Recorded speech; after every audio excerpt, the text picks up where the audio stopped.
Hi everybody, Matt Lawton here. This is the Astrological Winds channel, and I am going to take a look at the Astrological Weather Report for the week of October 18th through the 24th.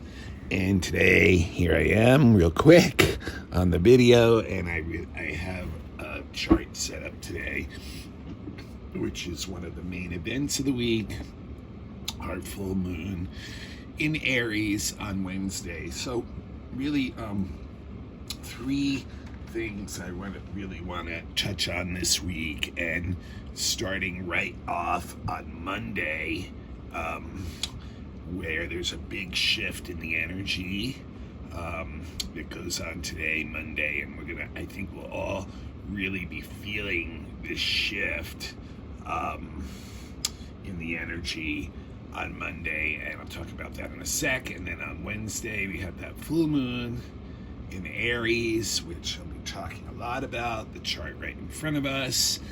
And then on late in the week, Friday, the sun goes into Scorpio. So those are the main things I want to talk about today.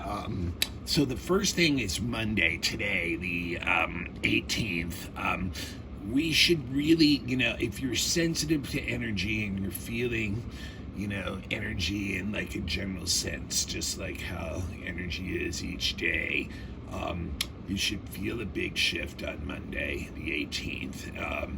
There's the biggest thing that's going on Monday is that Mercury, as you can see here, out at 10:29, is no longer going to be retrograde. This is on Wednesday on the chart, but on Monday is the day that Mercury goes direct. So it's been retrograde in Libra for the last 3 weeks approximately. And then also on Monday, there's a Mars trine Jupiter, which Jupiter has just stationed direct also on Sunday, yesterday. So that's really powerful. So that's going on at the same time on Monday as Mercury is going direct. And then the interesting thing on Monday too is the moon is in Aries already, so we can still see it's in Aries on Wednesday, but it's in Aries on Monday. So and then aspects the Mercury, it's opposite Mercury stationing direct on Monday. So those three things together on Monday, to me, are a big shift in the energy that we should all feel. And it should be one of these things that we really feel a jump in the energy from this very internalized kind of approach and way of being during the Mercury retro period,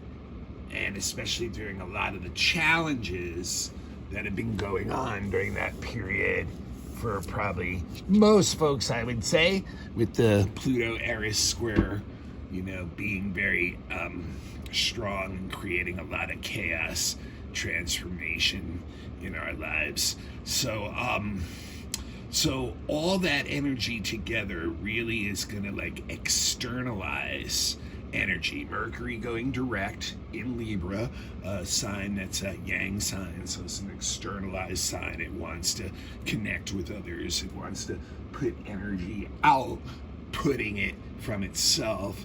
And then Mars trining Jupiter, which is just stationed direct. So like any planet's just stationed either direct or retrograde, its energy is really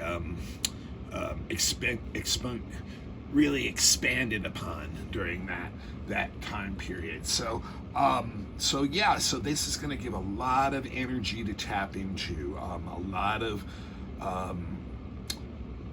wanting to move forward, because Mars is active, so it's the planet of action. So really wanting, it's forward thinking, it's growth oriented, it's personal development, it's acting for the future. It's all those things that kind of happen when Mercury goes direct too, that where we're had these 3 weeks of like really internalized energy, and now we're ready to start to externalize it. So this is really, it's a really really frees up a lot of energy into a physical kind of output, really just expressing and working on the things that you want to work on,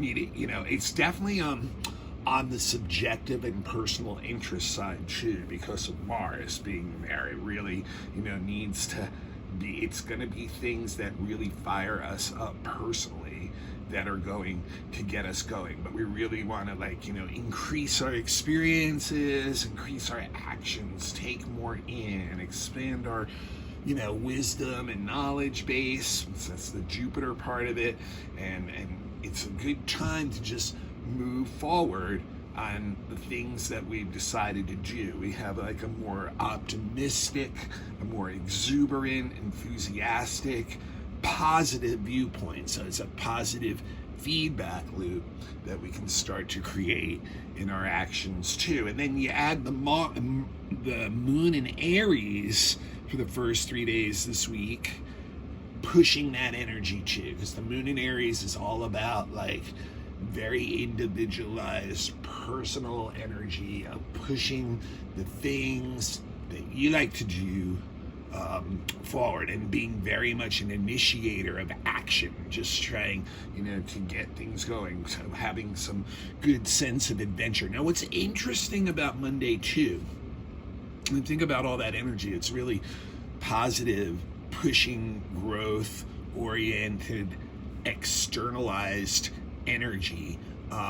What's interesting, and here it is on the chart, you'll see here Venus is exactly, on Monday it is anyway, Venus is exactly opposite Ceres. And I kind of think that's really interesting in the sense of that may be what's driving a lot of this externalized energy now, is that we need to make decisions on what's going on with resources. And I think a lot of us are really aware of this in the news, that resources are becoming more and more of an issue, which is something I've been saying all year, that even last year, that resources may actually become an issue when things start cranking up again, and that there's a lot of astrological signatures showing that was going to be a problem. So I've been talking about that on and off for 2 years now. So I think it's really coming to its head now, and it's starting to make us feel like we need to make decisions for ourselves and our families, the people that are close to us, on the people that we care for, the people that we give and get nurturing from, that decide what we're going to do, and then using this Mars trine Jupiter, and then the Mercury going direct, and the moon in Aries to really push that forward at the beginning of this week. So that's really a big shift. On Monday, you should be feeling this. You should be feeling this energy really starting to make you want to go out and move some things. So good time to do that. Tuesday, there is a real, I wanted to just mention one quick thing on Tuesday. There's an odd relationship aspect. Venus right here is going to be exactly quincunx Uranus. Quincunxes are kind of in an imbalancing kind of type of aspect. So when Venus is involved, it's like an imbalancing in relationships usually, although also can affect our finances and our creativity too. But in general, and I think I've mentioned this before, when Venus quincunxes Uranus, it's one of these weird situations where if we're in a relationship, we may be feeling like it's pressing us a little too much. And if we're not in a relationship, we're kind of maybe pushing to try to be in one. And it's kind of just haphazard, awkward things. So it's kind of like when you're in a relationship, you're kind of feeling restless about it, but then when you're not in a relationship, you're kind of feeling like you want to be in one. So it's a very odd mix of energy, trying to find the right balance in relationships under that aspect. And then it also can definitely indicate, quick financial losses more than gains, although gains are a possibility that just kind of come out of the blue, and also kind of like, just odd and alternative, eccentric kind of interests in art or outputting art like that. So an interesting little aspect there on Tuesday. Now Wednesday is the chart we're looking at, and I do have it set for Washington D.C. again, the full moon in Aries, and you can see it's at about 28 degrees here of Aries, the full moon, which is definitely in that critical degree zone that I've talked about before, where things get near the end of a sign and they get they have a tendency to either okay, did you learn what you needed to learn through this cycle of the sign, or do you need to go back and repeat a lot of the similar lessons because the reactions to that energy were not really the best response for you. So that is one of the things. But moon in Aries, first of all, is all about seeking out adventure. I mean, really, Aries is moon is a restless kind of moon. It's a very can be very defensive in the sense of wanting to protect itself and its loved ones from any perceived danger. So it's very individualistic. It's quick to respond to things. Doesn't really want to input that much emotional input or even intellectual input before making a decision. It's just likes to make these quick decisions, but it has this need for excitement and adventure. So it's here it is opposing, when it's a full moon, opposing the sun in Libra, which is exactly the opposite of that kind of energy, wanting to seek out balance in relationships with others and getting that input before taking action and stuff. So the basic energy of the attention of the full moon in Aries is that that individual need to emotionally charge ahead ourselves and in the things that are we feel important, versus this need to connect with others and therefore have to have some tact and manners and some kind of sensitivity to what others need in relationships if they're going to be successful. But this full moon is a firecracker one. As you'll see here, not only is the sun and moon involved in the opposition, but the moon is conjunct Eris and the sun is still conjunct Mars. So two very volatile other planets involved in this full moon, and to top it all off, in a very tight T-square with Pluto in Capricorn. So this is a cardinal T-square full of tension.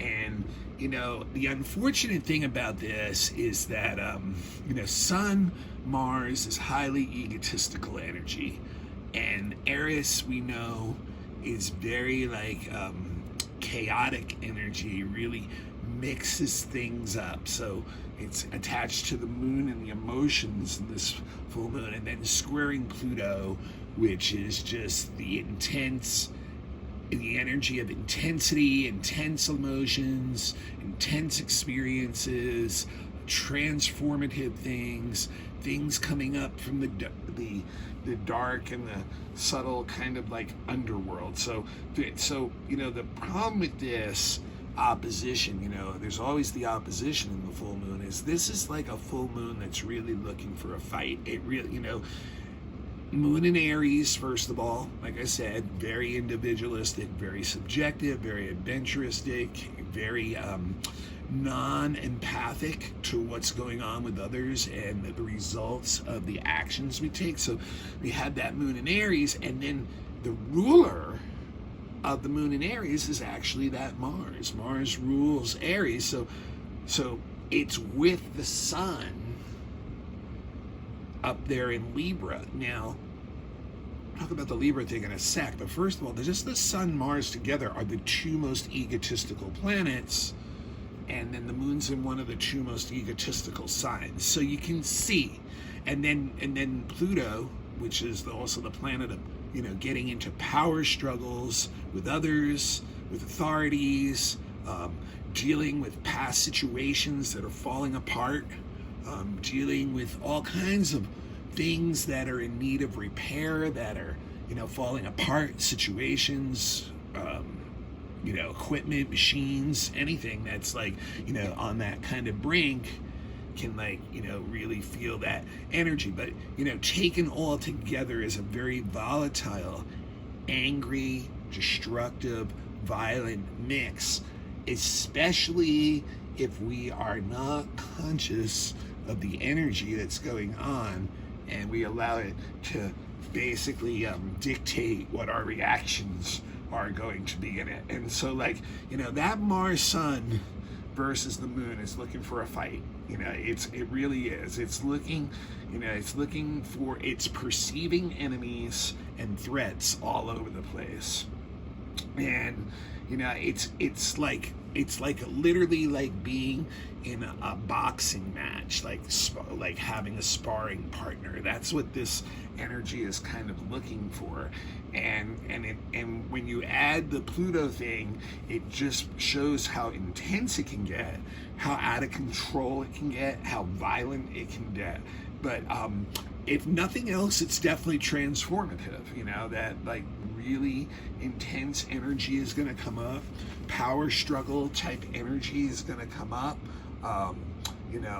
that kind of thing. And so if we're going down the negative path with this, the least conscious path of this, it's going to really bring a lot of chaotic emotions inside us individually, not really be clear what to do, a lot of fighting with others in one-on-one relationships, and a lot of possible destruction to our own means and ends, or to our own ends through our means, to what we're trying to do. And we could really mess ourselves up. We could really find ourselves in some really intense power struggles that can become violent and destructive, self-destructive, issues with authorities, and then on the world scale too is obviously a powder keg for the way that nations and leaders are reacting to one another. This is the kind of energy that can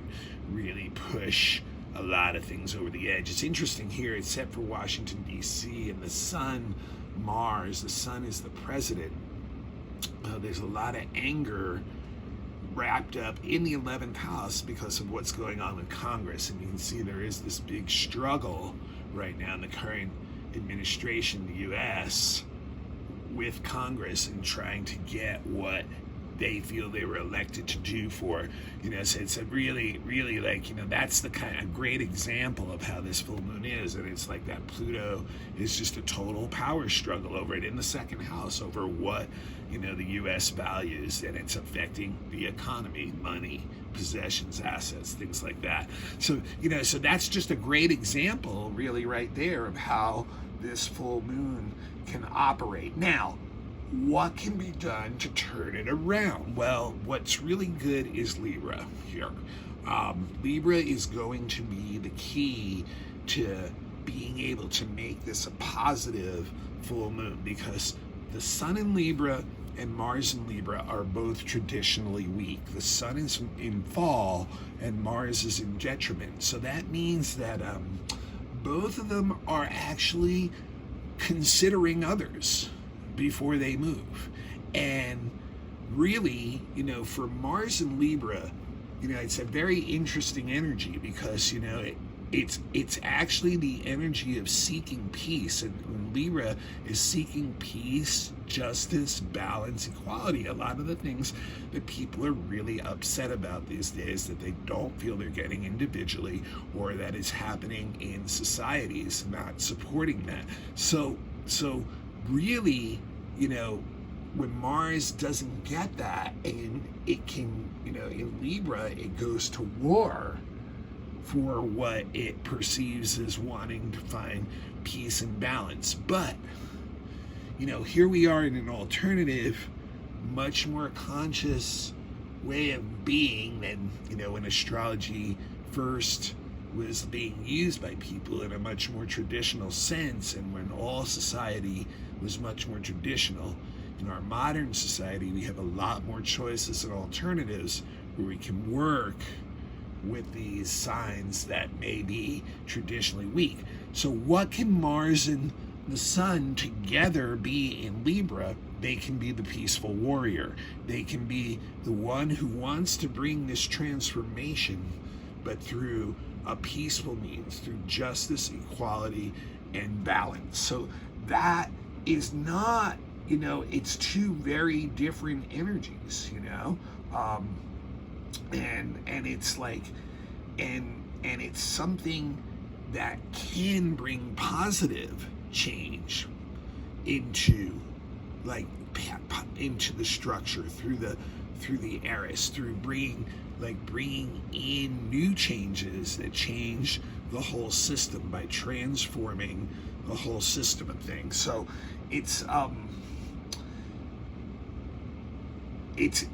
very different approach than this negative charging in approach. It really has to be holding this higher value of seeking this equality in it and trying to bring that change in it. And I'm going to tell you, it's not going to be an easy thing to do, because right now people are so emotionally triggered by all the things going on that most people just react to the thing that's going on in front of them. And that's where the Pluto can just turn it into a thing that's just completely self-destructive and really just bomb the whole thing. So it's really, a very, very, very intense full moon. And without fully conscious and awareness of these energies going at play, you can easily walk a path of destructive energy. So, we really need to keep in mind that, what we're seeking is this balance, and that complete destruction is going to move away from that. So how can we, bring, be this peaceful type warrior that's going to bring that energy of transformation in and allow systems to start to change. Now, as far as on a personal level, you bring it all down to a personal level too. Look to the houses that your moon and sun fall into, and that will tell you the area of life where you're going to be feeling this kind of intense energy of change, and having to make decisions based on what brings in balance and what do you really need, and and where is it all headed in your life, in transformation in your life. Okay, and then just a couple other things later on in the week. You can see the sun at 27 on Wednesday. So by Friday, late Friday, the sun will hit Scorpio, and we'll be in the middle of the autumn here in the northern hemisphere, and in the southern hemisphere in the middle of the spring at this point. And so the sun in Scorpio time, Venus has already gone through Scorpio. It's a time of really really looking deep within. I mean, really just stuff comes up to the surface on all kinds of levels, within ourselves, psychologically and emotionally, in our relationships with others. Intense stuff can come up, experiences that maybe you're almost border on, or can be life and death type of experiences that we share with others and have to experience with others. The issues with resources and sharing resources may come up, and and Scorpio's got this very deep energy. It wants to bond. It wants to create family and deep ties that are really committed and intense, and just wants to work through the harder stuff, but it needs this sense of trust first. So it's gonna, so there's a lot of interest in, spirit world now, in depth studies, the occult, mysteries, even the macabre, things that, where the spirit world and the physical world are very close together, as they are in this time of the year. So very shamanic, transformative, changing, evolutionary energy that can be tapped into. But there's first of all, there's trust has to be there, the commitment has to be there, or people are going to keep to themselves. They're going to keep deep and secretive within themselves, and you'll feel this intensity, but all this stubbornness energy. Trust and betrayal are big issues when Scorpio energy is around. So that's, like I said, Venus has already been there, and she's gone. She's going to actually be going retrograde in December, so gets ready for some real relationship challenges there, but that will be in Capricorn actually. Mercury will, head towards, now that it's moving forward in Libra, I think it's by November 3rd, it'll reach the point where it turned direct, and I think on the 6th we'll be heading into Scorpio too. And then obviously Mars is going to be heading for Scorpio too. So we'll have a lot of Scorpio energy for the next 4, 5, 6 weeks coming up. And the sun going in there is leading the way. Now, the last thing I'm going to mention is, once again, next weekend, Mercury moving forward again, it's going to do a quincunx again to Uranus. You can see it's already pretty close here on the Wednesday chart, which was the similar, this is the third hit of this quincunx during the Mercury retrograde phase. I talked about it before. So next weekend, it's going to probably be, there's going to be a lot of input. It's going to, our nerves may be just, edgy or tattered from the amount of input the mind is getting. So it's going to be really hard to focus and concentrate, yet we may get some amazing insights, some ingenious ideas, the ability to work with, technology, science, things like that are really there. But it's going to definitely have us in this edgy, and our nervous system's really edged out next weekend. All right, that's about it for this week. This is Matt Lawton. This is the Astrological Winds channel. It is a free service on YouTube. You can always know when it's going if you get on YouTube and get an account, become a follower of the channel, and turn on the notifications so that you know when I do it. The blog is also available through Buzzsprout on all kinds of different podcasts. So just go to your favorite podcasts, look up Astrological Winds channel. You should be able to find it there. I've got a little bit, trying to be a little bit more tight on that and get it up right away.